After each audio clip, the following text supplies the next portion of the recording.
Good morning అండి. ఈరోజు మనం మాట్లాడుకునేది వైఎస్ జగన్మోహన్ రెడ్డి గారు పార్టీ, అలాగే TDP party vote bank.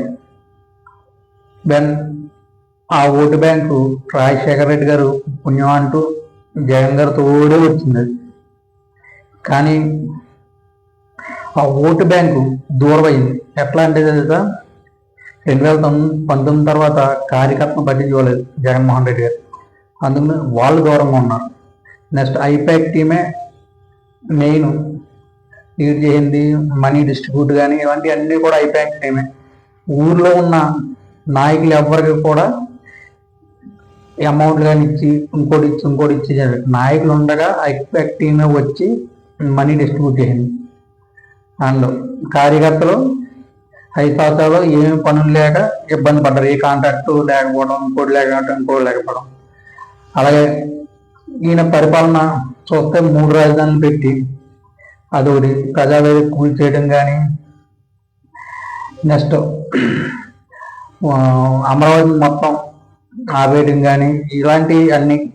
Next Sudhakar గారు నర్సీపట్నం మాస్క్లు ఆడినందుకు, నెక్స్ట్ నిమ్మగడ్డ ప్రసాద్ గారిని ఆయన్ని దూరంగా ఉండడం, ఆయన చెప్పిన మాట వినకపోవడం, ఆయన ఎన్నికల కమిషనర్గా ఉంటే కరోనా ఉంటే 20వ తారీఖున ఎలక్షన్ ఉంటే 21వ తారీఖున జనతా కర్ఫ్యూ పెట్టారు. అంటే ఎలక్షన్ ఆగిపోను గ్యారంటీగా. ఆయన 20వ తారీఖున మీటింగ్ చేస్తే కరోనా ఆగుతుందని చెప్పారు జగన్మోహన్ రెడ్డి గారు. 21వ తారీఖు నుంచి ఎలక్షన్ స్టార్ట్ అయింది. 2020 ఎలక్షన్ కాదు, జనతా కర్ఫ్యూ స్టార్ట్ అయింది. అప్పుడు కూడా తెలుసుకోలేదు ఏంటి. నెక్స్ట్ కొటారీ వ్యవస్థ, వాళ్ళు కూడా ఇటు కార్యకర్తలు కానీ ఇటేమో ఎమ్మెల్యేలను కూడా పట్టించుకోలేదు. ఎమ్మెల్యేగా ఎప్పుడు కూడా కలలేదు. ఈవెన్ ఎమ్మెల్యేలు కలిసి కూడా తక్కువ జగన్మోహన్ రెడ్డి గారు, వాళ్ళు బయటకు వచ్చేవారు కాదు. నెక్స్ట్ ఈరోజు చంద్రబాబు నాయుడు పెన్షన్ ఇచ్చేటప్పుడు ఎక్కడికి వెళ్తున్నారు? ఏదో ఒక ఊరు వెళ్తున్నారు. నెక్స్ట్ తెలుగునికి వెళ్ళారు నిన్న. అలా ప్రజలతో మమ్మేకపోతున్నారు. ఆయన ఏంటంటే జగన్మోహన్ రెడ్డి గారు ఏం తప్పులు చేయరు, మనం అది చేయకూడదన్న ఉద్దేశంతో ఆయన ఫాలో అవుతున్నారు చంద్రబాబు నాయుడు. కానీ బ్యాంక్ ఓట్స్ అంటే జగన్ గారికి 35% ఉండొచ్చు, టీడీపీ 35% ఉండొచ్చు. ఈ న్యూట్రల్ ఓట్లు, అలాగే జనసేనకు కూడా 15% ఓటింగ్ ఉంటుంది. ఈ న్యూట్రల్ ఓట్లు ఉంటారు కదా, అంటే ఉద్యోగులు కానీ, ట్యాక్స్ పేయర్లు కానీ, అలాగే మన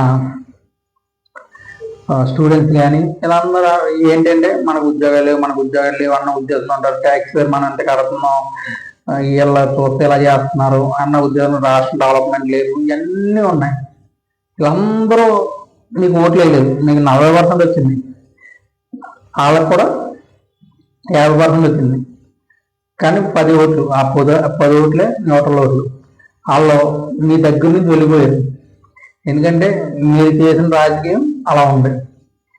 వాళ్ళని దగ్గరికి రప్పించేలా మీరు చేసుకోవాలి. ఎందుకంటే ఈవెన్ 2019లో జనాలు అందరూ అన్నారు, జగన్ గారికి ఒక్క ఛాన్స్ ఇద్దాం అన్నారు. పాదయాత్ర చేశారు, ఫ్యామిలీ 10 సంవత్సరాలు రోడ్ల మీద ఉన్నారు, చూసాం. ఎక్కడన్నా సరే జగన్ గారు రోడ్ల మీద తిరగడం 10 సంవత్సరాలు. నెక్స్ట్ ఏమో అరెస్ట్ అయినప్పుడు భారతి గారు రోడ్డు మీద ఉంటాం.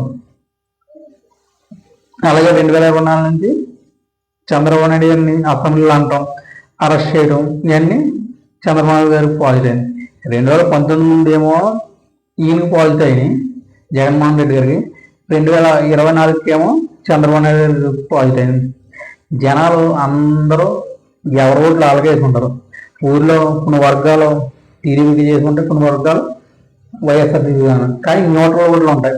ఆ న్యూట్రల్ ఓట్లు ఎవరికి నచ్చితే అలాగే చేసుకుంటారు. అంటే ఎవరు నచ్చారంటే బాగా పరిపాలన చేస్తున్నారు అని. ఈవెన్ 2004లో రాజశేఖర రెడ్డి గారు వచ్చినప్పుడు ఆయన పరిపాలన బాగుందనే 2009లో అన్ని పార్టీలు, టీఆర్ఎస్, టీడీపీ, ఇవన్నీ అన్ని పార్టీలు ఏకమైనా సరే రాజశేఖర రెడ్డి గారిని నగ్గించారు. అలాగే మీరు కూడా జనాలకి ఆ న్యూట్రల్ ఓటర్లకి దగ్గరగా ఉన్నాయి. ఇది ఇంకా రాజధాని గురించి కానీ ఇంకోటి కానీ ఇంకోటి గురించి కానీ మా స్టాండ్ ఇదే అంటే మాత్రం మీ ఇష్టం. 2029లో మరి నగ్గరా అన్నది అది దేవుడికే వదిలేస్తున్నాం. ఎందుకంటే 3 రాజధానులు పెట్టుకుంటే మాత్రం మీరు కృష్ణా జనాలని గుంటూరు జనాలను మర్చిపోవచ్చు. ఎందుకంటే మీకు చాలా క్లియర్గా అర్థమైంది ఈ 2024లో ఏమైంది అంటే చాలా క్లియర్గా అర్థమైంది. అలాగని వైజాగ్ ప్రజలు ఏమన్నా తీరంటే వైజాగ్ ప్రజలు వాళ్ళు ఇంకా ఇక్కడ ఇంకా 30,000-40,000 మ్యాచ్ వస్తాడు, 50,000-90,000 మ్యాచ్ వచ్చింది వైజాగ్లో. కర్నూలు నంద్యాల పార్లమెంట్లో సీట్ కూడా నగలు వైఎస్ఆర్ ఎన్నో మార్పులు జరిగినాయి. అవన్నీ జగన్మోహన్ రెడ్డి గారు లేదు. అదే స్టాండ్లో ఉంటే మాత్రం చాలా కష్టం. ఎందుకంటే జనాలు కావాల్సింది ఏంటంటే అభివృద్ధి, సంక్షేమం.